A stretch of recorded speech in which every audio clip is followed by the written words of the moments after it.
The Department of Justice will not pursue criminal charges in the death of Shanquella Robinson. WBTV first broke that news to you just yesterday. And now we're digging deeper into the documents that outline how prosecutors came to that decision. Mary Calkins is live this morning. And Mary, much of that is because of these two conflicting autopsy reports, right?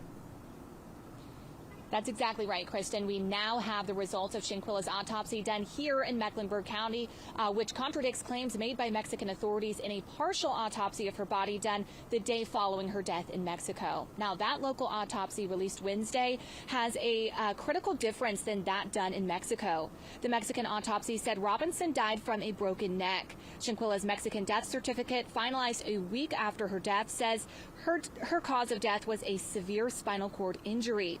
But that new autopsy done here in Mecklenburg County says her spine was completely intact and concludes an undetermined cause of death.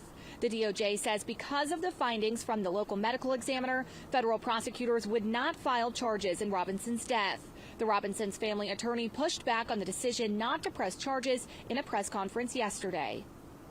Because it cannot be that someone can go overseas and commit a crime against a U.S. citizen and come back and not be affected in any way. Now, the Robinson family says they are considering civil charges against the people that Shanquella traveled to Cabo, Mexico with, who the family says they believe are ultimately responsible for her death. Reporting live in Charlotte, Mary Calkins, WBTV, on your side.